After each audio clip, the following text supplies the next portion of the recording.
Hello everybody and welcome back to Full House Sports here myself, Charlie. Before the video starts, please like, please comment, please subscribe.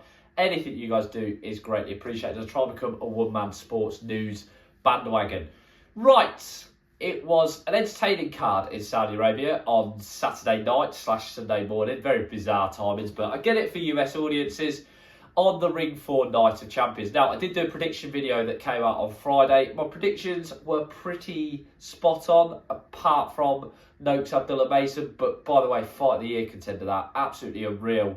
David Benavidez, I thought would do what he did to Anthony Yard. Bam is a superstar. There's no other word for it. And Devin Haney, I thought would win the fight, but have moments of trouble. He didn't really have moments of trouble. I think he just took his foot off the gas. But there was one thing that really annoyed me during the coverage, and I'm going to sound like a hater. I'm not a hater, but it was Conor Benn and Eddie Hearn. Now, Conor Benn has beat Chris Eubank Jr. He beat him the other Saturday. He beat a weight-drained Chris Eubank Jr.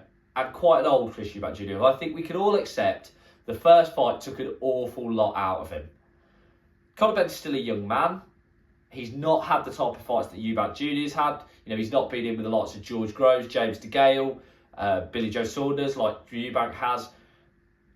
And now, out of nowhere, the Destroyer is on everybody's lips. Now, I know people say he sells tickets, and he does sell tickets. The name sells tickets. He talks well. He does talk well. He talks like his dad, and his dad was honest, straight to the point, and I get that. But what on earth means that he merits a shot at Devin Haney now? Where has this come from?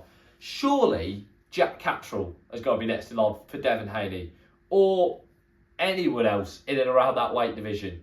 I know welterweight's not the strongest of divisions, but I don't get why he now sits there and gets the chance to call all these names out as if he's the one that they should all want. Because let's face it, I'm sorry, but he's won very little officially. He's not won an area belt. To then be calling out Devin Haney, I thought was just really poor. And Hearn stood there as well, hating on Devin Haney. You think, yeah, but you used to promote him, and we all know why. I thought it was a class performance from Devin Haney. I really did. You know, a lot of people said afterwards, you shouldn't just fight on their last fight. It probably needed the Ramirez fight to blow the cobwebs off after what the Garcia fight was. It wasn't a loss technically, but it was. And then he probably needed that. I thought he boxed really well. And he exposed Brian Norman, I think. Brian Norman will come back. You know, people forget in 2023, Brian Norman was fighting in 8-rounders. I think with Norman, we sort of found out, though, he's not maybe as good as we thought. And that's that. But I really liked Haney's performance. I don't necessarily like him and the way he carries himself sometimes. I said that perhaps more his dad. But you've got to accept that he's an elite-level fighter. And there was lots of elite-level fights on that card last night. Benavidez, Zerdo, that fight really excites me. Anthony Yard, by the way, so this is really stream of consciousness, but Anthony Yard, how weirdly managed has his career been?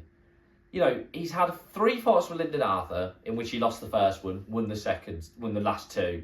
He's fought Beterbiev, he's fought Kovalev, he's fought Benavidez, and then you look at the list of opponents, and none of them spring to mind.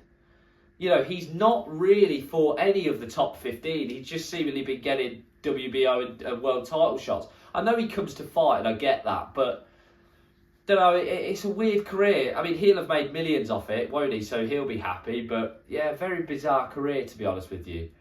Yeah, Benavidez, though, monster. And he's going straight up to cruiserweight. I did say on my prediction video, I thought he looked big at light heavy. Look how he ever got down to super middle, I do not know. And I don't blame Canelo for avoiding him from where Canelo started.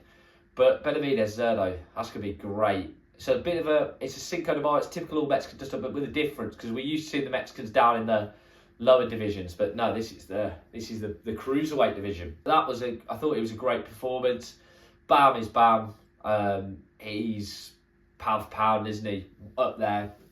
Don't think he's number 1, but he's phenomenal. He's really just a classy operator. And his story's really good as well. Lost first three fights amateur, turned down by PBC and Top Rank. Eddie Hearn took a chance on him, and fair play to him because he spotted the talent, and look at where the talents took him.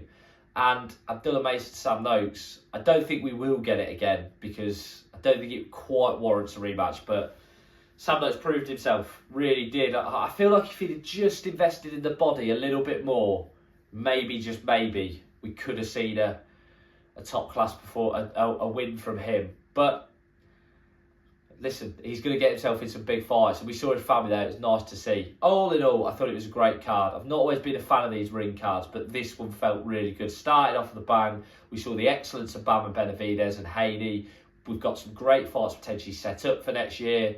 What's not to love? What a way, if that is the way, well, the ring's got the December 27th card, but if that is the way that they're going to end these big fights, then fantastic. Roll on 2026, as I say.